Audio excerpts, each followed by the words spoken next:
Voices Radio. Voices Radio. Voices Radio.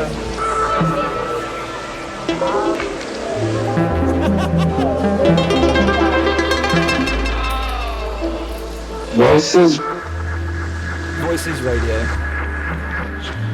Radio.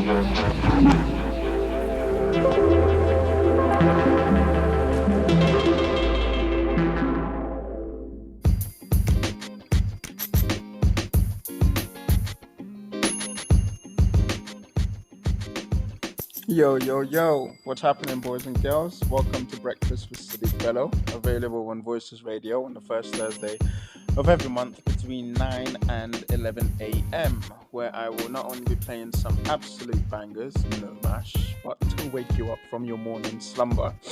But I will also be talking with various guests about how they have decided to spend their time trotting through this ironic journey that we call life.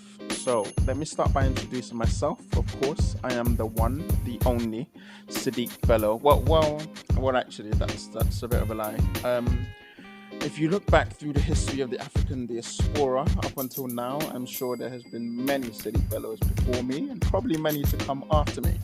But I would like to think that none of them quite did it the way that I intend to live it. So in a nutshell, I am a DJ and music producer, born in Victoria Island, Lagos, Nigeria, but raised predominantly in West London.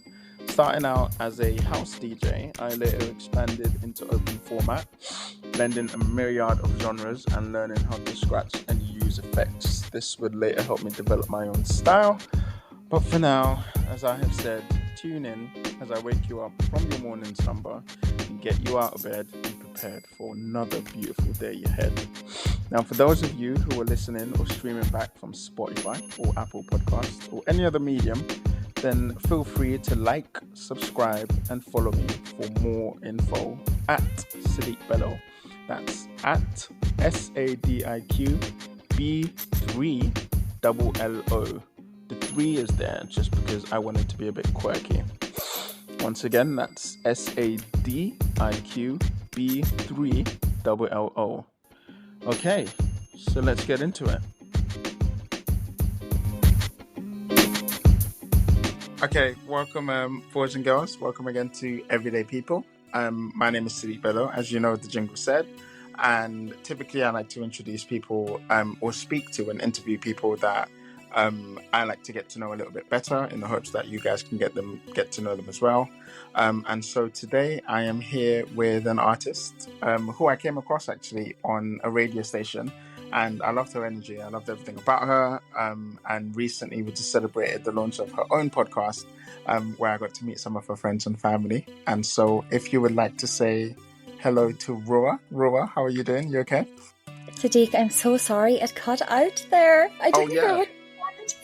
That's all right. No worries. It's fine. I was just introducing you to the crowd and to the people, and letting them know how we met. And I spoke about how I came across you over on G-Shock Radio, actually.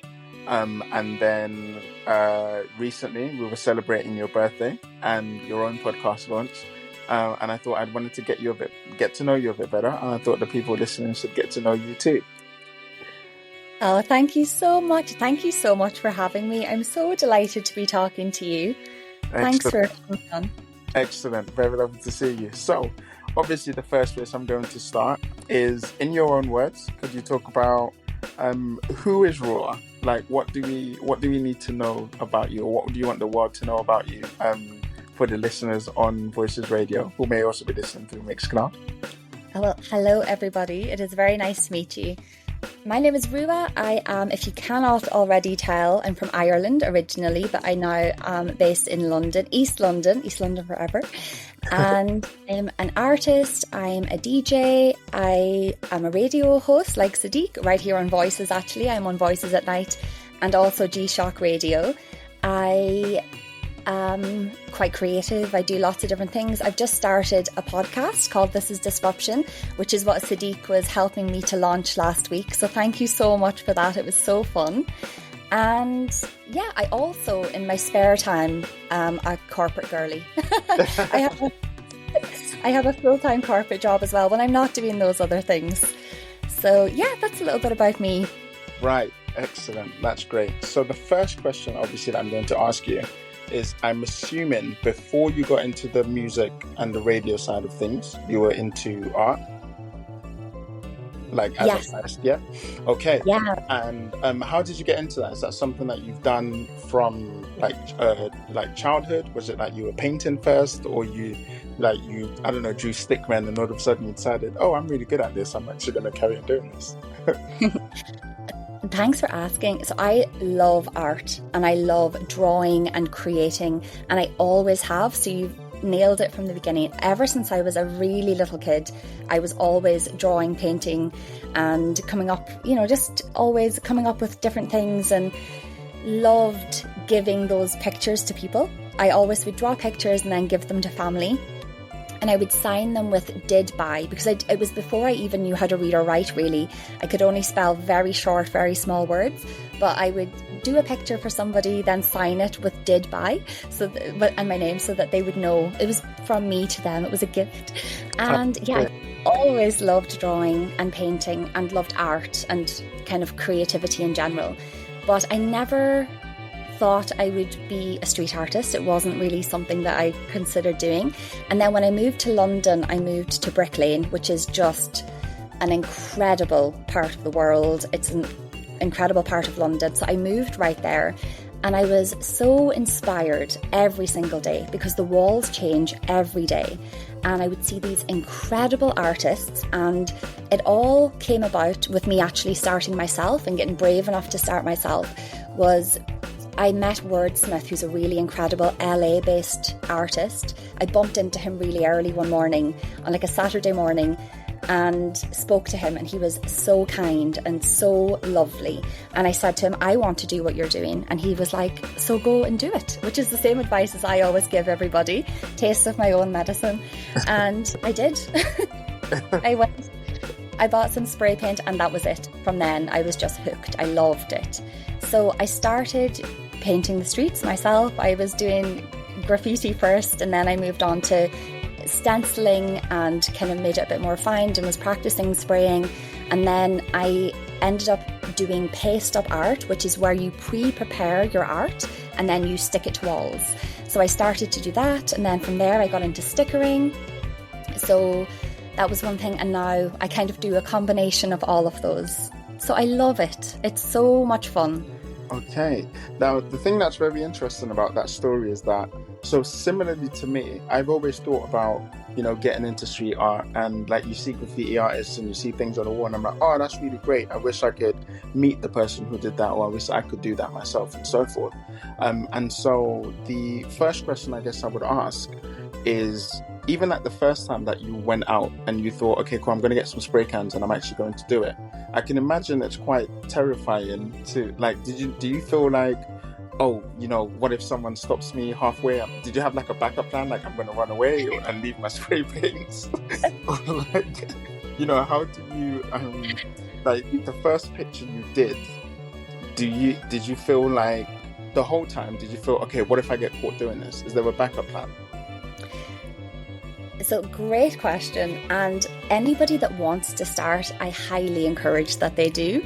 First of all, if you're interested, and you specifically, come with me. I'll take you, we'll go hunting, let's do that. But the first time I did it, I was very lucky because I was based on Brick Lane, and that, although it's not legal there, and lately they've actually really cracked down, and there's like enforcement officers lately that will stop you and you can be fined. Previous to what's been happening lately, it was a very acceptable place to do this. And in Allen Gardens, which is just behind Brick Lane, there's lots of walls, and round the back towards the tunnel there's practice walls. So you can go there, and this is for everybody that would like to try it. You can go there and practice. Just don't go over anybody's pieces. That's of course, that's very offensive. There's a respect level to things, of course, but there's spaces that you can see are for practicing. So I just went there and had a go, and it was really like nobody was coming, nobody was checking. It wasn't I was too shy and I wasn't good enough. I was terrible for ages as well. I wasn't good enough or brave enough to go straight onto the streets or beside the amazing muralists and the people who have really honed their skills and are there. But I would practice, and then, like I said, I got into stenciling because I really like quotes, as so do you. Of course. We love quotes. We love a quote. We do. Yeah, so I wanted to be able to spray quotes, not freehand, but in a style. So I was using stencils to do some of that. And that was when I got a bit braver and kind of went towards Brick Lane rather than staying in the gardens. But for the first time, I was lucky because I was in an area that graffiti or street art is accepted. And I could practice there. Okay. And in other parts of your life, because that's a very brave thing to do. Like for me to think about, like when I say I've always thought about this, I'm talking since I was like 15 or like 12. I've literally always thought, because I was skateboarding before and I'd see and meet like graffiti artists and I was like, I wish I was like brave enough to do that. In other aspects of your life, would you describe yourself as quite like a go-getter, like a brave person? It's like, look, if I say I'm going to do something, boom, I'm going to go out and I'm going to do it and nobody can tell me anything? Or was this driven purely by just the passion of, okay, I never actually do anything, or I never do the things that I say I'm going to do, but this one thing I'm going to, hold on to and definitely do it? And so, are you relatively a brave person in all other aspects? Yeah. I have a dose of fearless confidence in trying things. I'm not scared to try something. I never have been. I've always, if there's something that I want to do, I will go and do it. I'll give it a go. And if it's not for me, I say, okay, cool, I tried it. It wasn't for me, move on. And I've never been afraid to try. Or I'm not very afraid to look silly. I'm very comfortable with not being good at something until I decide, okay, I really like this and I want to invest the time to become better. And then I'll really try to be as good as I can be. But yeah, I've always been quite fearless, I suppose. My mum will definitely listen to this and I can already imagine her nodding. Being like, Being like, yeah, she's like, for sure. But that confidence came from my parents telling me that I could do anything. And I would try different things, especially they are so incredibly supportive. No matter what mad thing I say I'm going to try, and there's been so many mad things, they say, yeah, cool, good luck, best of luck with that. And they always say to be happy in whatever you're doing. And they never put pressure on me or expectations on me, and they always accepted me and really encouraged my creativity. So that's really wonderful to have. And I think that's what made me so unafraid of trying new things, because I wasn't scared of failure. That's a very good background, I guess, then to be raised in, or to kind of have, because I've never actually thought about it until you just mentioned this now. But I've had conversations with people where they ask me the same thing, because I like to think of myself as quite a go-getter, or like, if I say I'm going to do something, then I'm going to go ahead and I'm going to do it too. And I feel like that could probably be, now talking to you, I'm realizing that it's probably come from also my parents kind of being like, anything that I've said I wanted to do, regardless of what it is, they're like, yeah, cool, you go ahead and do it. I've been like, at one point, I remember I wanted to be sort of like what David Attenborough is now, where like, I was like, oh, look, I'm going to explore the world and go and see animals and spend time in the villages. And they were just kind of like, yeah, cool, go ahead, do it. Or like, if I said I wanted to DJ, or if I want to be like an artist or whatnot, they said, yeah. And so that kind of gave me the confidence to feel like I can do anything or I can be anything. And it's normally people with those characteristics that I find, there's a quote actually that says, those who think they are crazy enough to change the world usually do, because you carry on going and you keep pursuing for, whatever you want your passions to be. And so my next question to you would then be, this passion or this drive that you have, correct me if I'm wrong, but it also feels as though you're doing it mainly for yourself and nobody else, which is like, with most artists, that's actually what it is that drives them, is that you have this love for what you're doing and this passion, and you're not very interested in like sort of like the fame or people knowing, or knowing who you are. Well, on some level, if there's a legality issue with it, you kind of don't want people to know who you are. But when you do walk past paintings that, or something that you've done on Brick Lane, for instance, is there a piece of you that stops by to think either, oh, I wonder what people think of that, or if someone's walking past and they take a picture, does it feel good inside you to be like, oh yeah, look, I did that, and they don't know? Because for me, that's what attracts me to street artists. I love like the mystery behind it, and like, oh my god, you made this beautiful mural and I don't know who this person is, and all of a sudden I like romanticize the idea that this person is like some wizard or some ninja that's like rolling through the night and just spraying through it, and showing a part of their love to the world. And so let's say, as a street artist, if nobody knew your work, no one ever focused on it or anything like that, do you think it's something you would still do? You would still pursue? Like, is there an end goal? Are you trying to change the world or anything like that? And that's such an amazing question. I love that, because you've touched on kind of the whole point of graffiti and street art, is that nobody, unless you are somebody that signs it and you want to become a muralist, or you have a goal and you want to go to the galleries and you want to develop there, you have so much freedom, and it's pure creative expression. Nobody can judge you as an individual because they don't know who you as the individual is. All they see is the art, and that's so beautiful. It's just, I love it. It's just pure creative expression. And there's something so special in that. It's not about ego. It's not about getting recognised. It's not about being seen as somebody who's good or not good at something. It's just saying whatever it is you have to say to the world with your chest. Just going out and saying, this is me and this is what I want to say. And that can be anything. That can be a sticker. That can be a handmade sticker. Or it can be a huge mural and loads of paint that shows up overnight and suddenly there's a painting there. And very often, obviously there are exceptions, and there are people who get extremely successful from this, and this is their passion and their goal and their career. And fair play to them, because this is what they really want, and I really respect that. But what I also love is just, you see a tag showing up and you start to notice it and you don't know who that person is.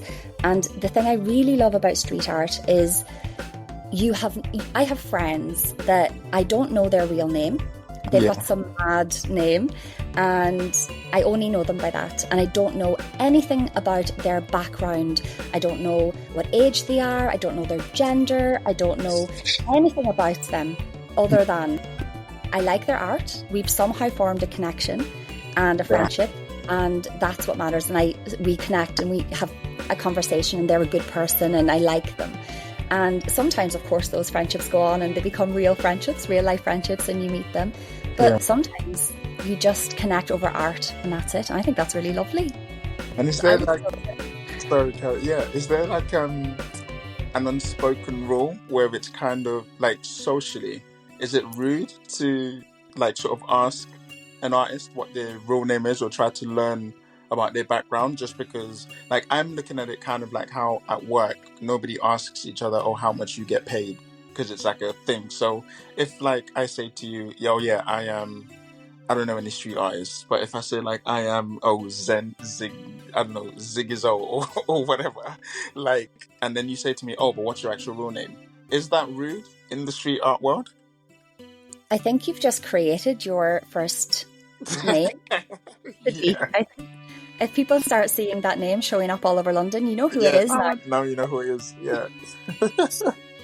No, it's not that it's rude. It's more that it really doesn't matter. And people I would never approach another artist and say, but what are you outside of what you're presenting right now? Okay.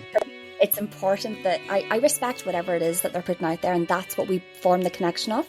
And there is definitely a respect thing around respecting people's personal lives and privacy and whatever they want to put out there, especially if you go out as a group and if you go out with other people. You don't want to be then revealing anything about them that you've learned, because so much of it is kind of illicit and you don't really know. It's all a bit secretive, and I would never really think to ask unless somebody volunteered. But like I said, I have so many friends in street art and I only know them by their artist names. Okay, that makes sense. It's cool because I spoke about this with Wordsmith recently on the first episode of This Is Disruption, where he talks about the fact that people can reinvent themselves and be whatever they've always wanted to be. So, for example, you said you've been thinking about this since you were 12 or 15, and now is your time. Let's go. Let's go do it. So you can reinvent, nobody needs to know that Sadiq is actually whatever name you want to come up with. Whatever name I go in. Yeah. That's cool. You can make it whatever you want to be, but the thing I really love about it, like I said, it's just pure expression of whatever it is you want to say. That's amazing. And see, for me, like one of the things that I love mainly, even at your This Is Disruption podcast launch, which for those of you who are listening happened last week, and you really should look forward to it, because I think it's going to be great, and I'm looking forward to the people that you interview and you speak to, mainly because for those people who I met for the first time, it was such a warm, welcoming community, because I got there, didn't know anybody, and before I left it, as you know now, there's friendships that I've built and Instagrams that we followed, and everyone was really open to connect and speak with each other, and so for me, that's what I love about it. I love the fact that this community isn't there, like you said, there is no ego. No one is oh, but I am so and so, or I am this. It was all oh, who are you? And they wanted to learn more about me, which I found surprising, because I wanted to learn just as much about them as they felt like they wanted to learn about me.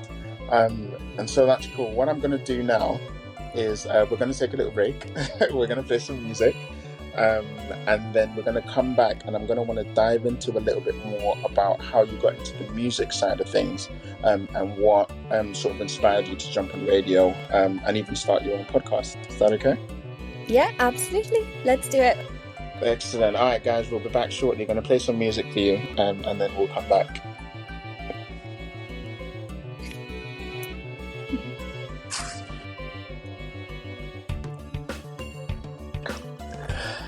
Okay, so we are back. For those of you who are just locking in, this is Everyday People with Sadiq Bello, and today I've got my guest RUA. I hope you enjoyed the music we were playing before. This RUA is an artist, and I came across her through G-Shock Radio, and last week she had her This Is Disruption podcast, and for the longest time I actually wanted to interview her and talk to her, and we've actually built a friendship where there were certain things that I didn't know about her, and so to be honest, this is the main reason why this interview is happening. RUA, are you still there? You want to say hi to the crowd? I am. Hello everybody, thank you so much for having me, Sadiq. I'm so delighted to be chatting to you. Excellent. This is amazing. Right.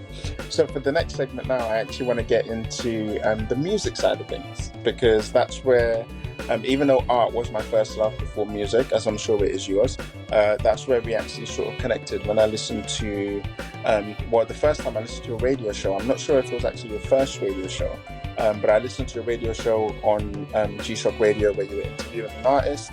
And I really liked your interviewing style and the way you spoke, and it was very delightful. So, what I'd now like to ask is, what got you into radio? And was that also a passion that was always there from early, that you just seemed to stem into, or did you fall into it accidentally based on your connections with the art world already? Oh, it's a bit of both, but it's a little bit of a story, so I'll tell you a story. But Sure. just before I get into it, I want to say to you and to everybody listening that the way you're correct, the way that you found me was, it was my first G-Shock show that had gone up on Mixcloud, and you messaged me, and it was a really lovely, supportive, kind message.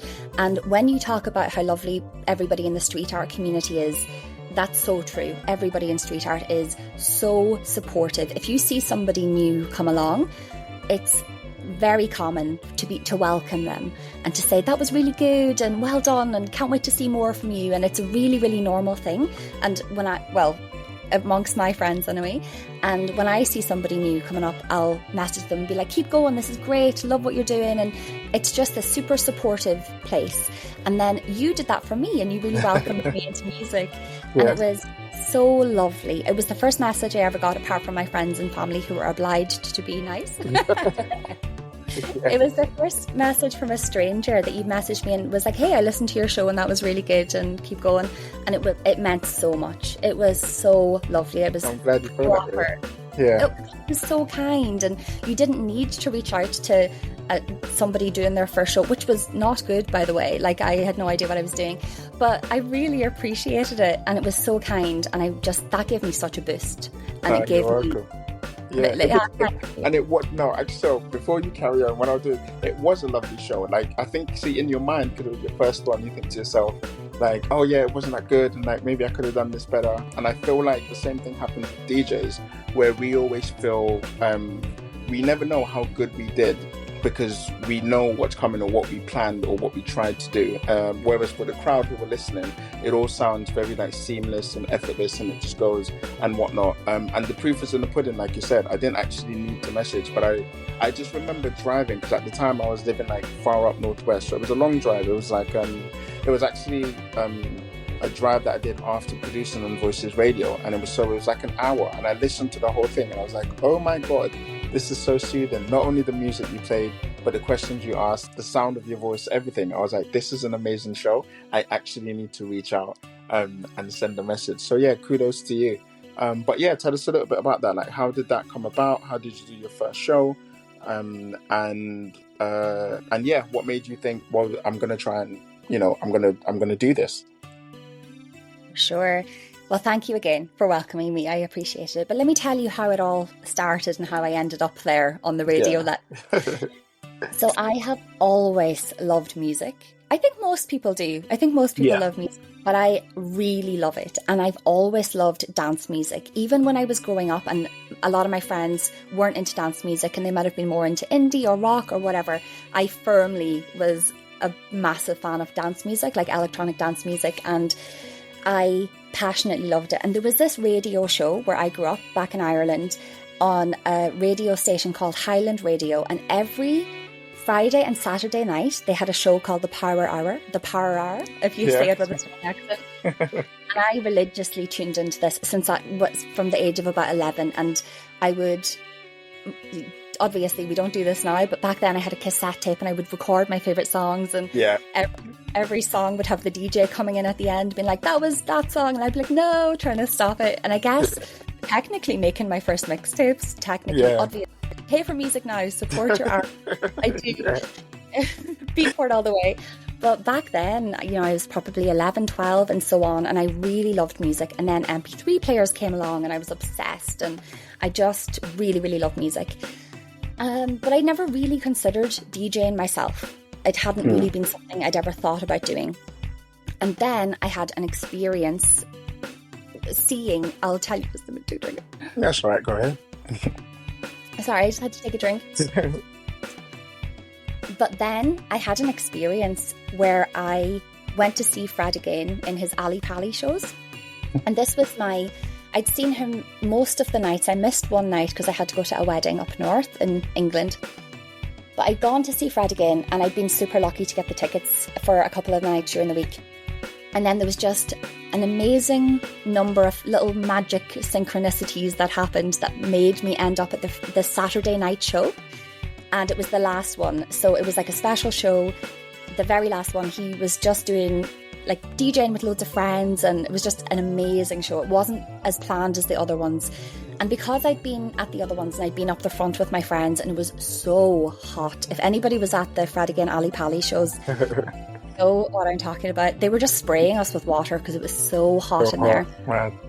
Unbelievable. So we were up the front, it was really, really hot. And then on the Saturday night, because we'd kind of had that experience, we left to go to the back to get drinks, and I was at the back, my friends were off getting drinks, and I was alone, but they came back to join me, and I was dancing so hard.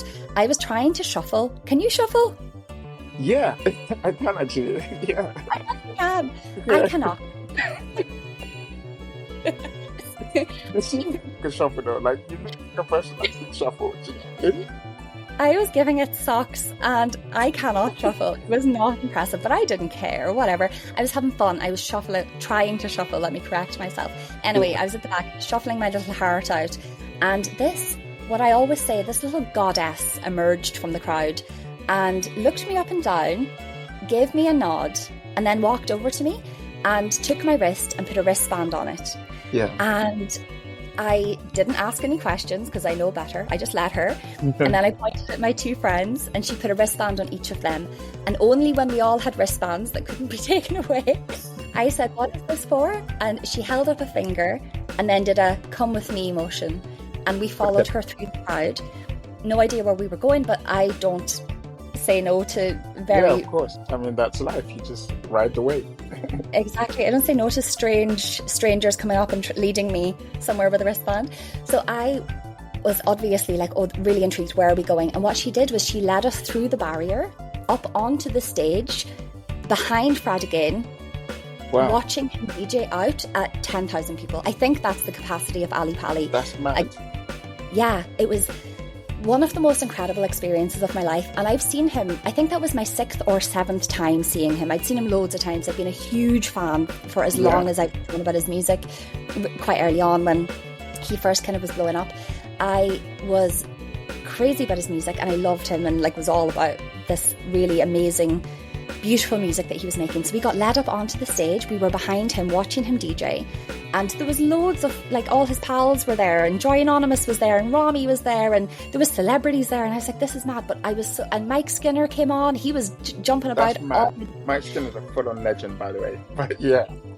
He is such a legend. Well, I don't know him, but from what I know of him. No, legend. It's all right. It's cool. Might be listening for whatever reason. You're a legend. Yeah, but send this to him, Sadiq. Let him know. We love him. But yeah, so we were standing behind, well, there was like a lot of people there. It wasn't just us. They were picking people out of the crowd, it seems, and bringing them up onto stage and watching this amazing set be played out onto the crowd of Ali Pali. And I said 10,000. I think that's the capacity, but I'm not sure. So I'm sure somebody listening will know.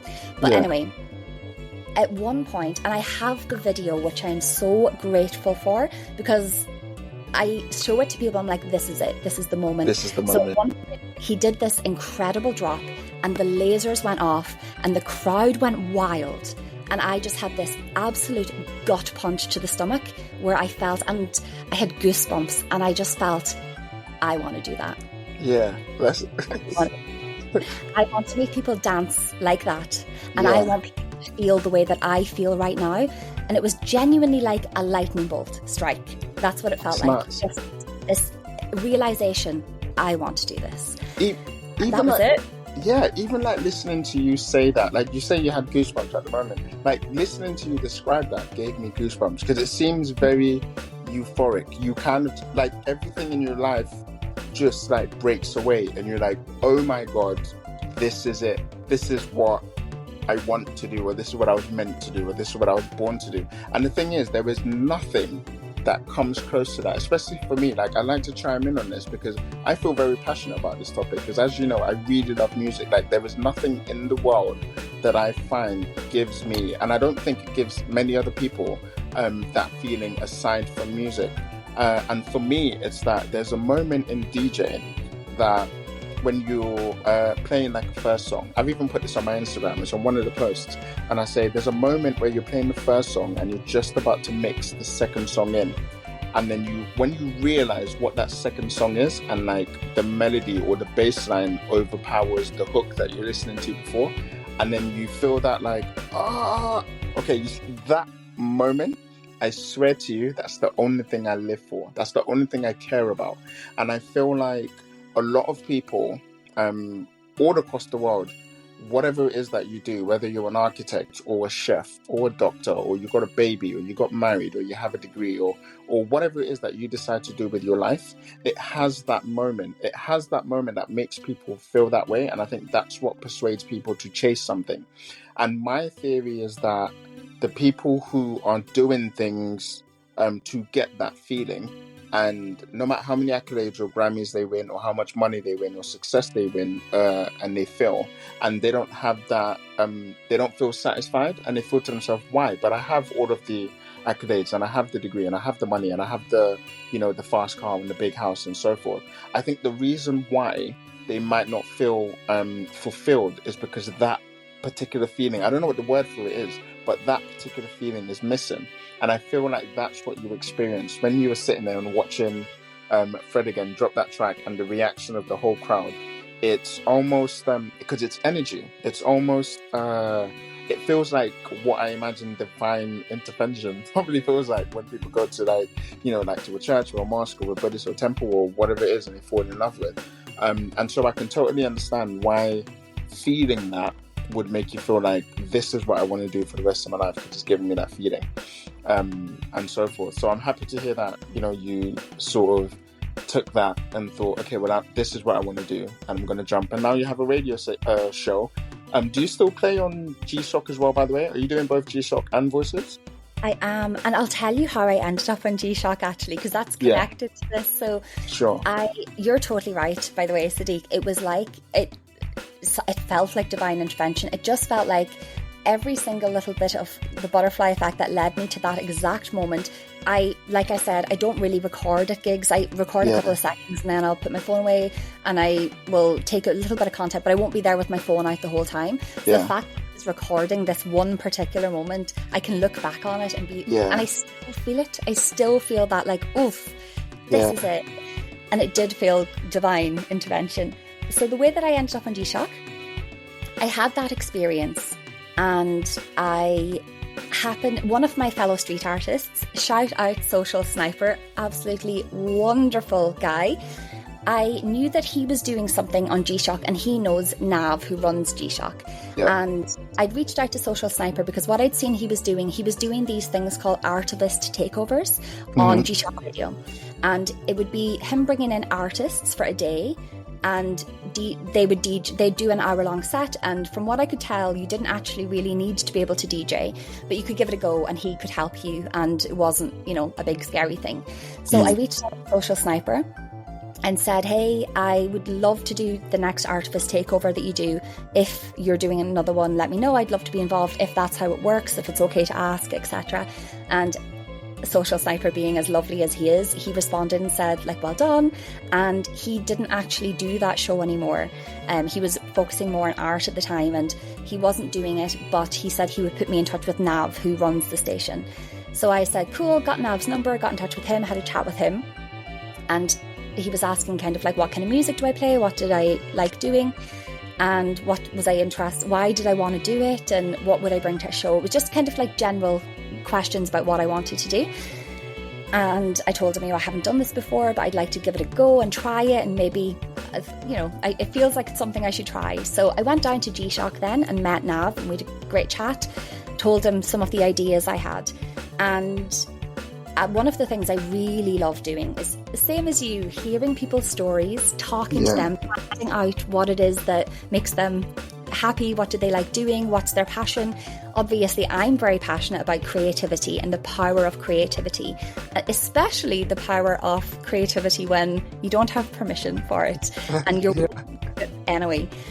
So that was an element I wanted to incorporate. I wanted to talk to other creatives about why they were doing what they were doing and what inspired them and what made them do it and their background, that kind of thing. So had this chat with Nav, and he was lovely and supportive, because he's so supportive. He's a legend, and he gives an opportunity to people who wouldn't normally have it, and that is harder to find in music than it is in street art, because you can just go and do it in street art. But he gave me the opportunity to play. So he showed me the decks, which I had never seen before, and said, can you do next Thursday? And I was like, yeah. However, I do just want to be very clear, I don't know how to DJ. And this is obviously a live radio show. It's live streamed, it's uploaded to Mixcloud. And I was like, yeah, I'll do it, but like, I don't know how, but I'll figure it out. I have until Thursday next week. I'll be grand. I'll take it. I'll do it. So I took it and I went away and I learned to DJ in about a week. Wow. And that was it. I did it. I went and I played. It was terrible. My knees were knocking, like literally just knocking. I was shaking. I was so scared. I stopped the music. I forgot to beat match. I left the mic on loads of times, but I loved it. I loved it. I was hooked. And the adrenaline, the high you get from DJing is like nothing else that I can even... Unexplainable. And I finished my set and I walked around behind, like to the other side of the decks, and I bent over double, and I was like, and did this big breath, and I was like bent over, and then the I can't remember his name, but the other fella that was there was like, "Are you okay?" And I was like, "Yeah, that was really scary." Yeah. I did it. And however, my first mix was it really was not good. And in fairness, I'd only been DJing for a week. Yeah, a week. So it wasn't good. But I asked Nav not to put that one up on Mixcloud, because I was like, Nav, please, it was so bad. And he really was like, you should put it up. He was like, you can't chase, but he gave me such a good pep talk / telling off. He was like, you can't chase perfection. You can't chase it. You can't. Not in this game. Definitely not. You cannot. It doesn't exist. And I was like, I totally understand that. And for the next one, I promise this is the one and only time I will ever ask this. Anything else I ever put out, it can go up, I promise. But just this one, please. I don't want someone to be like, oh, she's a DJ, let me check out her skills. And then be like, oh. And then be like, oh my God. The amount, if people want to hire you, they're going to go and check out your your mixes, yeah. And I didn't want that to be my skills. So I went away. Thankfully, Nav asked me to come back, I was so chuffed and so delighted, because I loved it. I was hooked from the very first set. I was hooked. Yeah. And I knew I didn't want to stop. So he let me come back, which is amazing. I'm on there monthly at the moment. And I love it. I really love it. And the thing that's really wonderful about both Voices and G-Shock is that you have the freedom to curate your own set, and you can make it whatever you want to make it. And it's so much freedom for somebody who's starting out. I do a different themed set every month. So for Valentine's, for example, I did like love songs. I play dance music and drum and bass. I really love drum and bass, and London is just the place to be if you want to. Of course, yeah. Drum and bass is fantastic. Yeah. Yeah, so for both G-Shock and Voices, I play a bit of a mixture. I usually start the show off with some dance music or house music, and then move into drum and bass towards the end. I have an interview in the middle. But what happened was I was doing these incredible interviews with yourself, for example. Of course, yeah. It was brilliant. But I was finding it so difficult to cut those conversations down to be 2 minutes for the radio. And so I really, really believed that these stories deserve to be heard. The people who were so generously and so kindly sharing really authentic, vulnerable, raw conversations with me, and it was really special advice that they were sharing and stories. I felt like they deserved to have their full stories heard, not just a 10-minute summary. Yeah. And also I left every single conversation feeling inspired and like I could go and do anything. And I wanted to give that to the other people who might benefit from hearing it, and from their fans, and from people who wanted to learn more about them. And so that's why I launched the This Is Disruption podcast. This Is Disruption. Yeah. I wanted to share. No, excellent. Like, all of that's great. And the thing is, there's so many things that, like you said there, that I wanted to unpack. Like, for instance, first of all, shout out Nav, because Nav is amazing. And I know what you mean by saying, like, you know, giving you a pep talk and saying, look, you can't chase perfection and all of those things. That's really what this game is about. That's literally DJing. It's like there's many times that you feel like you make mistakes, but your crowd and your audience don't know that. And I feel like even though you might think, oh, you know, it wasn't that great of a show, or like I didn't DJ the best, it's because sometimes it's not necessarily about making the best mix, but it's the energy. And he must have seen something in you, like, no, this is like, there's something good here. I need, like, this girl needs to be, you know, this woman needs to be doing this.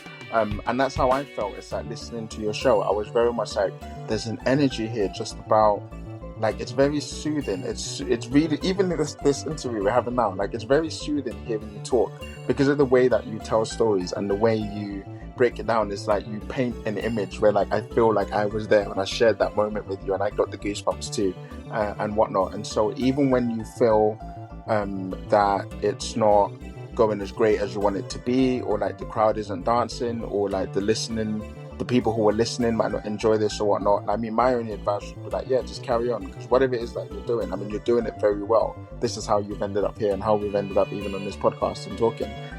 So yeah, he was right to give you that pep talk, and I'll be like, you know, forever carry on. Yeah. One, Thank you. So kind. I really appreciate that. And absolutely, by the way, since then I've totally gotten over it. yeah. The pep talk worked, and I don't care anymore. And I totally accept there'll be times where you leave the mic on or you stop the wrong song or whatever. Yeah. It's fine. It is his pep talk work. Pep talk worked. Pep talk works. Yeah, and I totally understand now. You can't chase perfection. It's like anything, and all you can do is try. And I have quite a good relationship with failure, I think, because one of my colleagues said once, if you never fail, you're not trying hard enough. Yeah. And he just said this in passing, and I was like, wow, that's wise. Yeah. I loved it, and it's true. If you aren't failing, you're probably not trying hard enough. So go give something a go, fail at it, try again, get better every time, and just keep going. Of course, no worries. Right. So what we're going to do now is we're going to take another little break. I'm going to play some music, and then when we come back for the final segment, what I actually want to dive into is about how you balance it all, because one of the most difficult hurdles that every artist that I've ever come across faces, and even I face it, is how you balance having a creative lifestyle but also needing to keep up with the cost of living and rent and being an adult and going to the post office and doing laundry and all of these other adult things that we deal with as a grown-up. So we'll dive a little bit into that, and also we'll talk about where is the next step, where are you heading, and probably plug some of your Instagram and stuff where people can catch you and listen to your things, because I think they need to hear it just as well as I did, and it's now changed my life and built this friendship. But yeah, you're welcome. I'll play some music now, and then we'll be back shortly.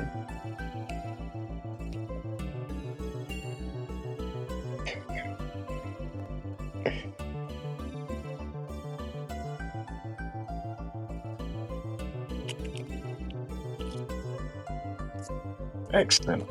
Cool, yeah. Okay, so hi guys, we just took a little music break. If you're just locking in, this is Everyday People with Sadiq Bello, and I'm interviewing RUA, and we've spoke about, to be honest, we've gotten so far now, you've got to just go back to the beginning and listen. It's going to be streamed and uploaded onto the Voices Radio Mixcloud afterwards, and on SoundCloud as well, if you want to lock in. But this is RUA. RUA, do you want to say hi to the crowd? Hello, everybody. I'm delighted to be here. Excellent. Lovely. Right, so we've dived into and spoken about quite a lot of things about, firstly, how you got into art and what persuaded you and how you've been as from your childhood and how brave you were to actually pursue all of these dreams. And then we dived into the music, and now you're on radio. You're both on G-Shock Radio and Voices Radio Monthly with your This Is Disruption podcast. What I would now like to know, and for many people who are listening and may actually be interested in getting into this world and are wondering the same thing, is how you balance being an adult, first of all, in London and paying bills and rent and surviving, and also being creative. Where do you find the time to do all of this, and are you just always tired? What's the secret? Oh gosh, when I figure it out, Sadiq, I will share it with everybody. I do have a full-time, as I said in the beginning, if anyone's just tuning in now, I do have a full-time corporate job as well. And I met this really nice girl at an event recently where we all introduced ourselves and what we do. And I said, it was a creatives event. And I said that I'm a street artist, I'm a DJ, I've got 2 radio shows, and I'm doing this. I'm actually working on 2 podcasts at the moment. I've got This Is Disruption launched, and I'm working on a 12-week one, which I'll talk to you about because I think you might be really interested. Okay. Another one with my friend Hells that'll be coming out in September, I think. I met Hells at your birthday. She's amazing. Yeah. Sorry, carry on. Yeah, I love her. This is the best. She's so comical and just so funny, and she's so London, and we're so different in so many ways, but we're also really good friends. But I'm doing a podcast with her at the moment as well, following The Artist's Way. Have you ever heard of The Artist's Way? No, not at all. So without going too much into it, because I know this wasn't the question, but She is doing this along with me because I'm forcing her. And it's a 12-week program. It's a book by Julia Cameron. I think it was written like 92 or something. And you do 12 weeks and it's called, I think, A Spiritual Path to Higher Creativity or something like that. Okay. And it's about tapping into your creativity. And I'm forcing Hals to do this with me. And she's allowing me very generously to record it as a podcast. So that's something else that I've got going on. But that's like just for fun and for us. Yeah. And we will share it because it might be something that other people want to do with us. We're backlogging a few episodes right now. So that's really fun. And I said in my introduction, these are the things I'm doing. And this lovely girl came and spoke to me afterwards and said, I would love to do the things you're doing, but I have a full-time job. And I was like, girl, I have a full-time job. We all do. Yeah. But I was like, but you can do it. Like, you don't need to do as many things as I am. I do not. I mean, you're doing everything. Yeah. I don't recommend taking on so much, but the thing that makes it possible is that I truly love everything that I'm doing. Yeah. I love the whole experience of being creative, of having an idea, trying out different things. Nobody ever has to see it. It can just be for yourself. Or if you want to go share it with the world, you can do that. And that's accessible and possible. Same with music. It's a little bit harder to get into. But if you definitely know somebody that has a controller, or you can practice on your laptop, download Recordbox for free and get some songs and play around. You can do it if you really want to. And it might not be street art, it might be photography, or it might be pottery, or it might be... You might be a chef. It could be anything. Anything. Yeah. But if you feel that it's something that you're drawn to do, and it's something that will give you joy, then you have to find some time in your life to give it a little bit of attention. And it doesn't have to be hours, it doesn't have to be, maybe half an hour a week if you want to sit down and do some sewing or some cross stitch or whatever, or maybe love exercising and that's your thing. As long as there's something that gives you an outlet that makes you feel that you're doing whatever it is you're supposed to do, you'll find a way. And Helen and I just spoke about this recently, where if it's important to you, you'll find a way, no matter what it is. And that's kind of where I'm at right now. I am always tired, yeah, me too. You know what I mean? We're all very tired. But what I love about that answer that you've given is the part that you said about, like, you absolutely love what you do.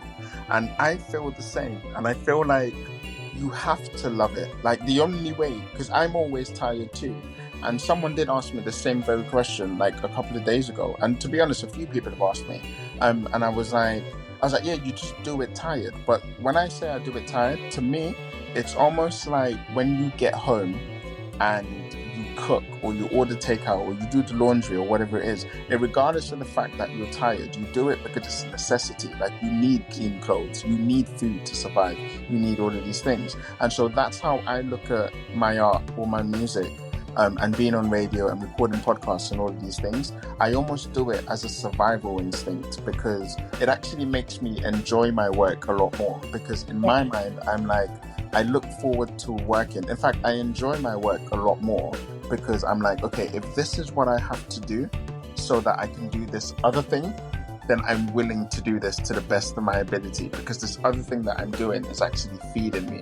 So, having a corporate job and like working, 38 hours full time or whatever it is, it's like, okay, that's going to pay my bills and that's going to help me be an adult and do the laundry and go to the post box and order stuff, and cool, that's fantastic.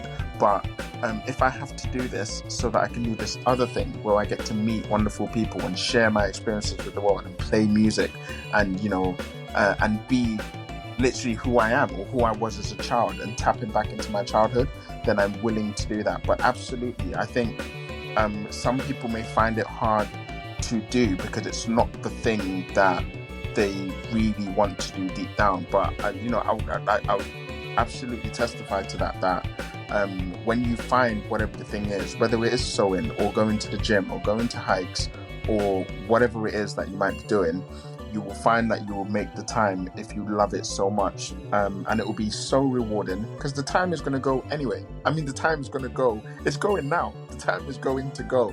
Like, some of the mistakes that people make is they say, oh, well, I'll do it like next year, or I'll do it in 6 months, or I'll do it like, let me just do this one thing and then I'll jump back on it. And what happens is, you know, today goes by, and then tomorrow goes by, and then the next day goes by, and before you know it, it's been 10 years, and you're like, oh, that dream that I had, I never did it. So that's very great advice to give. The next thing I was going to say was, where can people find you? So Instagram, SoundCloud, the whole plug it. This is your show. To like tell them where they can find you. But just before I do, I just want to say I 100% agree with everything that you've just said. Yeah. And sometimes it will take some sacrifices, a little bit. If you want to, let's say, practice DJing an extra half hour a day, it does take getting up that half hour earlier, or go to bed half an hour later, or whatever it is. What I do a lot of, I do a lot on the go. So if I have to go, let's say, if I have to go somewhere for an hour, I'll bring my laptop and I'll edit when I'm there, while I'm there, or I'll bring. I travel a lot for my job, and by the way, I love my job, my actual corporate job. I really like it. It's very cool. It's very interesting. I have a great supportive manager who couldn't be nicer and more supportive of everything that I'm doing. He's amazing, and he's actually going to learn how to DJ. I'm going to teach him. Awesome. He loves music. Yeah, he's a legend. So I'm very lucky. That's something to mention as well. I am very lucky in that I have a very supportive work environment. But you can make it work if you think about the amount of time that it will take you and break it down, and don't put pressure on yourself, and don't try to be perfect. That's the lesson always, and that's really what I've learned. Just give it a go. That's all you can do. Be brave, try it. Don't be scared of being bad. Yeah. That's the main thing. There's a quote that I really love that says, be fearless in the pursuit of what sets your soul on fire. Standards, I just love it because it's true. And if something is important to you, you don't need to quit your job and go and do it. Just bring it into your life a wee bit and practice. And if it gives you joy and if it gives you happiness, then just do it more and more, as much as you can. And just, you'll know what's right for you in your gut. You'll know what feels right, and you'll know if it's the right thing. But yes, thank you, Sadiq. I love chatting with you. Every time we have a chat, I'm like buzzing after. I feel buzzing. That's how I feel. When I talk to you, I'm like, oh my God. So thank you so much for asking. You can find me on Instagram at did_by_RUA or UA. And the podcast, This is Disruption, is at This is Disruption Pod. And that's you'll find me on Mixcloud under Did by RUA if you want to go back and listen to the shows that Sadiq mentioned. Thank you so much for that lovely feedback, by the way. Yeah, amazing. Thank you. And if you want to follow This is Disruption Pod, it's called This is Disruption everywhere that you can get your podcast. It's available now. I've got two or three episodes up. By the time you hear this, there'll be 4. Yeah, love it. Yeah. Excellent. Right, so those are people can find you. I'm trying to think now if there's actually, I like to ask a lot of my guests this when I do the podcast, because it makes me understand them a little bit more. With all the music and all the art and everything that you put out in the world, what is one message that you would like to be remembered by? So what would you want people to be like, Ruva, she was that da-da-da-da-da, or she said that da-da-da-da-da. How would you like people to remember you long after you're gone? What a beautiful question, and what a beautiful thing to have to think about. I would love if people, after I'm gone, said, she made me feel brave enough to follow my dreams. That's quite a big.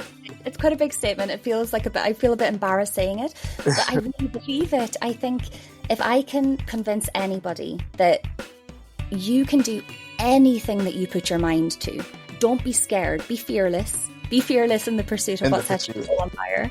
Yeah. That would be ideal. If there was just one person out there that said, yeah, I tried that because you made me believe that I could, and you made me feel like I could achieve anything, because you really can. And if something is something you want to do, exactly like you said, time is going to pass. Life is so short. We have a finite amount of time to do all of the things that we love in life, and to enjoy ourselves, and to be happy, and to be joyful. And there's just no time to waste being unhappy. You have to do whatever it is that makes you happy. There's one quote as well. Again, I'm all about the quotes. Listen, give me all the quotes. I love it. But it's by Eleanor Roosevelt, and it's probably my favourite quote is 2. One of them is, your comfort zone will kill you. And I really believe that your comfort zone is a comfortable place to be, but it's not where you're going to be your happiest. And the other one is from Eleanor Roosevelt, and I hope I quote this right, but it says, "The purpose of life, after all, is to live it, to reach out eagerly and without fear for newer and richer experience." And I think that nails it. That's a beautiful quote. I was going to add to the quote that you said about your comfort zone will kill you. There's another version of that I heard, and I can't remember exactly who it was that said it or where I read it from. But it says something like, a comfort zone is a beautiful place, but a paved road is beautiful, but nothing ever grows there. Or something along those lines.